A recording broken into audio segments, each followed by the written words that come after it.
Hi, daughters. Welcome to the other side with the fruit of her womb. I'm Kaya. Thank you so much for being here today. My baby girl is having her nap, so I'm downstairs trying to record a video. And I'm actually trying to wean right now. And that means I'm just cutting out on daytime feeds aside from nap time and bedtime. So if you have any tips and tricks on how to wean a 2-year-old, please drop them down below. I need everything. I'm just so done. I'm tapped out. I'm tapped out. The goal was for me to breastfeed exclusively for the first year, and clearly we are way beyond that. And I'm done. I'm done. Stick a fork in me. I'm done. The conversation I've been having with myself lately has been centered around the advice that if you know, you know. You probably received this advice well as well. Let me scoot you up a little bit. And that is to not lose yourself in motherhood. And while I know that's a blanket statement and the intent behind it might be so well and dandy, but I don't think motherhood is a monolith. And I don't think every woman experiences motherhood the same as well. And what I mean by that is, I'll just speak for me personally. The point is to lose myself in motherhood. The point is to shed all of these false identities. The point is to remove all of the things that I hide behind so my authentic self can shine forth. And initially that looks scary. Walk with me. So initially it looks scary because you're unraveling, right? You're falling apart. You are now caring for another little person while still having an identity crisis, for lack of a better word. But the joy is, again, speaking from my perspective, motherhood is supposed to slow you down. For me, motherhood intentionally sat me down so I can get clear and I can get honest about who I was, what I was hiding from, what I was running from, and who I want to become.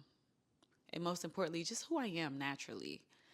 And that's why, for me, when someone say, don't lose yourself in motherhood, I'd be like, girl, because for me, that's the whole point. The whole point is I'm now responsible in shaping this young girl's life. And if I don't shed those parts of me that are not authentic or used as a mask to hide or protect myself, then I'm continuing that pattern, and my daughter will emulate, more importantly than the advice that I give her, but she will emulate what she sees me do. And that also includes me pretending. That also includes me not being myself and conforming to whatever space, algorithm, or room that I'm in. And I don't want that for me. And if you resonate with this, I don't want that for you either. So if you do feel like your world is unraveling in motherhood, maybe just surrender and lean into it, because there's purpose even in the storm. The storm comes to clear your path. The storm comes to take away, to me, it just reminds me of like a gust of wind, or even a downpour, and how it washes away the debris, and all that's left is what is supposed to remain. But that's the whole point for some of us. And I know for me, it's if I don't shed the skin, if I don't surrender to the unraveling, then I continue on in a way that not only depletes myself, but it continues the patterns of previous generations and previous women in my bloodline. And that's what I'm choosing to deliberately not do. That's just not what we're doing anymore.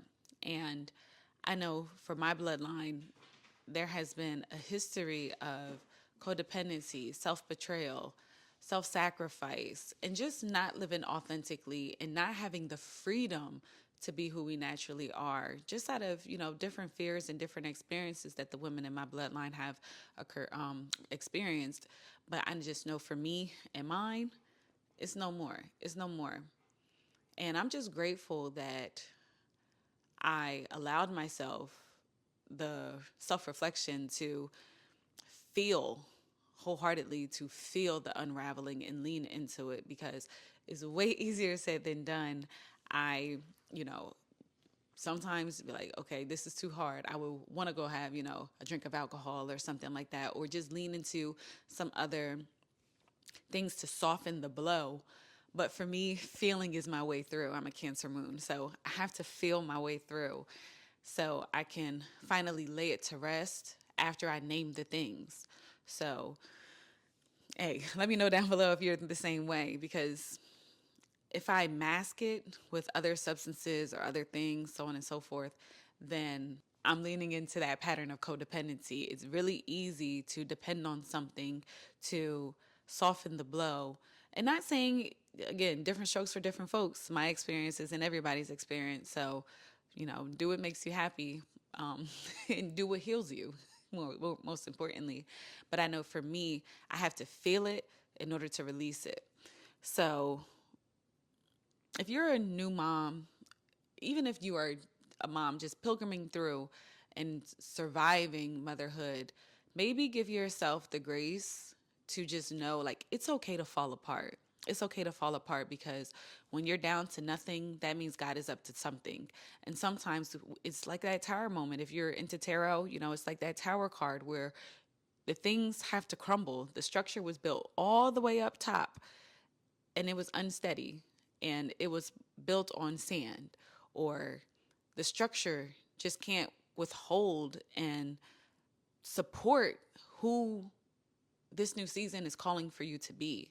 So it has to break down, it has to crumble. And so you have to mourn, you have to grieve, you have to be broken open so you can see, okay, what is left? You have to sift through the rubble and say, okay, what is left that's worth salvaging? What is left that is me and my authentic self? What is left that is who I was before the world convinced me not to be that? Or what's the word? Before trauma was introduced to me, what is mine? And build from there, build from there. So that's what we're doing. That's what we're doing. We're sifting through the sand. We're picking up the pieces, saying, okay, this is mine, or this belongs to previous generations of women in my bloodline, and that's not for me anymore. Or, you know what? I put this down years ago, and I realized it actually served me then, and maybe it's time to reintroduce that into this new season now. So honor yourself, love yourself, grieve the parts of you that can't go in this new chapter. And it's okay to be patient. It's okay to give yourself rest and to not compare yourself to an algorithm or other mothers out there, because their journey, their walk, their support might not look like yours. But one thing for certain, and two things for sure, allow yourself to have purpose in your becoming. So, dear daughters, I'm so grateful that you're here with me today, and may your roots break you open. So, daughters, thank you so much for listening. May your truth break you open. May your roots hold you deeply, and may your becoming be in full bloom. Thank you so much.